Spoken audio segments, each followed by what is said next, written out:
Hey, Alana, how are you doing? Good, how are you? I'm well, thank you. So yeah, last week was the first week of real school before you had orientation, but how was the first week of school? It was great. I love my electives. I love STEM and I love the area I'm in overall. I am enjoying all my classmates and the work that I'm doing. And I think that this year is going to be a really good year. Good, good, good.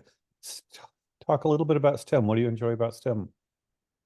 Well, I think that my class is awesome. A lot of my classmates have very strong and good opinions and voices, and we have great conversations.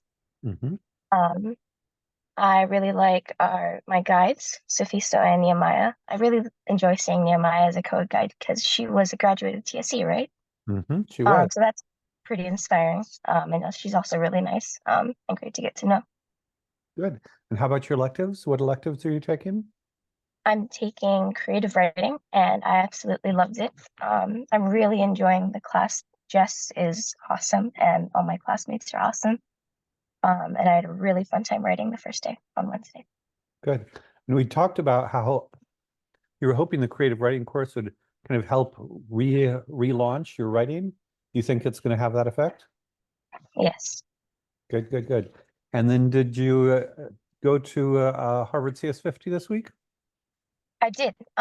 So I didn't sign up for the elective at first because I wasn't able to make the classes, but Zulake has informed me that they're changing the classes and I can go to the majority of them. So I will be joining every week and working on it every week. I found that over the summer wasn't able to work on it as much. So recently I've taken the time to go back to not week zero, but week one and relearn and redo everything because that's much better and I think I'm doing a lot better. Hmm. Um, I'm working on the last project of week one, and I'm having a lot of fun. Good, good, good. Is it easier this time through? Much more. I I would feel like the first time I went through it, um, I didn't get as much out of it as I am now, and I'm having a much easier time completing all the projects. So, I think people rarely realize the value of relearning something. I think, especially something as difficult as this is for you, it makes a lot of sense for me that you would go back and relearn it, and especially after kind of taking a break over the summer. Well, all good. And then books. Last week you told me about some really incredible books you're reading. Did you have time to read your books more? yes, I read more of the Iliad, which again is interesting because it's in poem style. In writing, I'm hoping to write more poems, and I think this is a great supplement. Mhm. And then I read what, and then I read more Eyre, Mhm. which is really, really interesting. Um, I wasn't really able to go in depth in a lot of the other books, but I'm really, really enjoying those too. Hey, the Iliad and Jane Eyre are plenty. How far into the Iliad are you? Well, it's quite a thick book, but it's separated into books, and I'm on book two. They're all kind of short though. Got it. And what is your take so far? What do you like about it? What is strange about it? What how do you grok it? Well, I know the story of the Iliad from reading like easier versions and listening to it on podcasts and stuff. Um, but reading it in this format and in this way, as it might have originally been, except in English, is kind of eye-opening because I've never, or I think I'm just connected to it more this way. I'm feeling the characters more, Hmm. um, and it makes just more sense. And what do you think of Achilles so far? I think that he's a bit different than I originally thought him to be. Some details I actually didn't know because they leave it out in like the children's versions and things like that. Um, but I'm on the part where Achilles and Agamemnon are having their little fight, um, which is interesting because I've never really thought of those two characters as um, against each other since they're on the same side, but I guess that it's wrong sometimes. Do you think Achilles is in the right or Agamemnon is in the right, or how do you parse who's more right? Well, in my opinion, Achilles is a little bit more on the right than Agamemnon just because he's presented more evidence, or not evidence, but like reasons why he's in the right, I suppose. I kind of agree with his ideas of, um, I mean, just so far how Agamemnon is a bit controlling and not actually going and fighting and taking other people's spoils. But yeah, that's where I'm at right now. Um, so that makes sense. At the same time, I can imagine an interpretation where people think of Achilles as a little bit pouting that, hey, this is important. You need to go out there and fight. Why are you just hanging out in your tent? Do you think there is some sense in which Achilles is, I don't know, self-indulgent or pouty or immature or something? Yeah, absolutely. Not all of his reasons are perfectly crystal clear and good, and I agree that he's being maybe not immature. That's not the right word for it, but yeah, pouty, I guess. Mhm. If I were in his situation, I wouldn't do that. Um, I'd deal with it in a different way. Um, yeah. Why do you kind of forgive him for being pouty, or why do you think his reasons are such that Agamemnon's more in the right, given that you wouldn't even behave that way? I don't think that um well, obviously, I don't think that the way that Achilles is acting is the best way to go. I don't think that the way Agamemnon is acting is the best way to go either. Um, I suppose the reason why I said Achilles is more in the right is because I like his reasons better, but I think he is overreacting. What are his best reasons? I remember one of it is that he thought that, or he came to fight in a war that didn't really concern him, and now Agamemnon was taking his things and kind of lording over him when he himself thinks of him as the best Greek fighter, which there again goes maybe, um, ego. But Mhm. I didn't really understand Agamemnon's reasons for doing what he did to Achilles, like stealing his, you know, woman that he captured, I guess. And yeah, so do you think that Agamemnon is completely in the wrong, that Achilles is kind of in the wrong, but Agamemnon is even more clearly in the wrong? I think they're both sort of in the wrong, but from where I'm at now, I was kind of thinking that Agamemnon is a little bit more in the wrong. Aside from doing all the stuff to Achilles, he also angered Apollo or something. And of course, I have to take note of that because that's kind of big. And what do you make of the Greek gods? Presumably, you don't personally believe in the Greek gods. As a modern American reader, how do you make sense of this world where the Greek gods are such a force? I enjoy reading about the Greek gods and Greek mythology because one, it's fun to read into it or it's interesting to read what other people believe to be true a long time ago. And I guess this is one case, even though like the Trojan War might not be absolutely 100% real.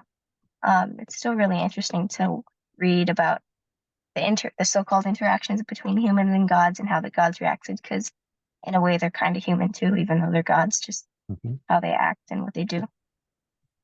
So, because they believe in a certain kind of Greek god that we don't believe in, do you think that that makes them less responsible for their actions? And what interpretation of modern times is it and this is an interesting question, do you think that we humans today are 100% responsible for our actions, or mostly responsible, or not at all responsible? How do you think of personal responsibility?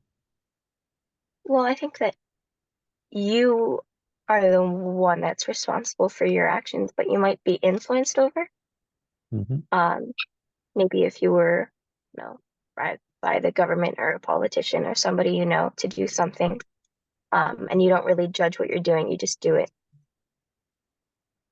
That, or in that case, since you were influenced by the person, fault may not be entirely on you, but you're the one who did it. I guess you could have stopped if you wanted to. In this case, that politician or person in your life could be the Greek gods as they influence you to do things. Um, but believing in them isn't wrong, I don't think. Doing what you do to believe in their culture is not wrong. They might do things differently than we do today because they believe in those gods. But obviously, that's not wrong either. It's just what they believed in. Um, but I think that today, I think people are responsible for what they do. At least, I mean, definitely, I mean, their own actions 100%. If they were influenced by it, their intentions not 100%, but their actions definitely. Do you think that if the gods are more influential in the Iliad, that people are less responsible there than we are today? Well, if you're talking specifically about the Iliad, then maybe because they, I don't know, it's kind of hard to think about because they actually like believe that they were real and they had interactions with them. And supposedly in the Iliad, they were talking to them and the gods were saving people mythically, pulling them out of danger. So I think they did play a big role in the Trojan War and the entire Iliad.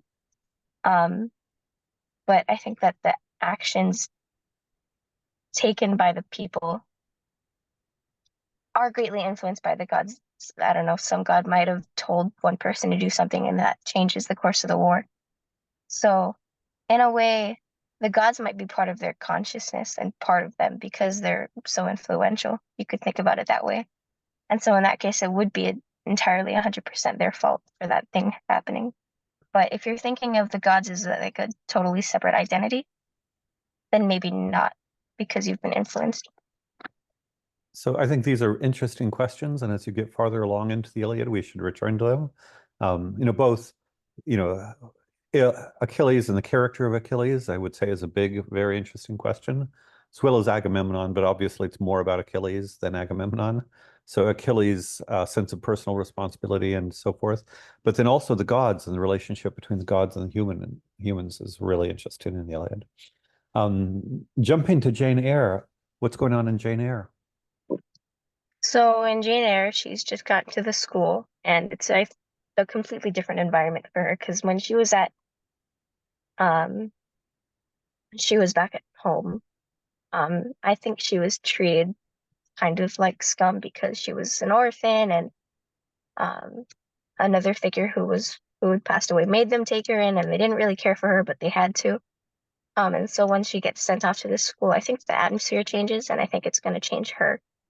But I haven't um got to the part where she realizes that. Got it. But I take it you're still enjoying it? Yes, very much so. What do you like about it so far? Um, I enjoy reading it, and I like the story. I guess you could say I enjoy the thought of a different time, I guess, because I don't live there. I've never experienced what she's experiencing. Mhm. Everybody I know, except for like, I don't know, competitors who have a grudge against me or something, like me, and I'm friends with a lot of people. Mhm. Um, having those experiences and going off like that is something that's kind of strange to me. So reading about those kinds of things is interesting. I would say one of the things that I love about reading books, and I think even more when I was your age, is going into a different world. And I think it's interesting that the Iliad is such a different world. And as you point out, even Jane Eyre is such a different world. Would you say you like going into these two very different worlds? Yes. Yeah. Um, yeah, it's kind of magical, I think, that you just stare at this page and all of a sudden you're in ancient Greece or you're in 19th century England. Cool. Anything else? No. All right. In which case, have a wonderful week and we'll see you next week. Take care. Thank you, Michael. Yep. Bye-bye. You too.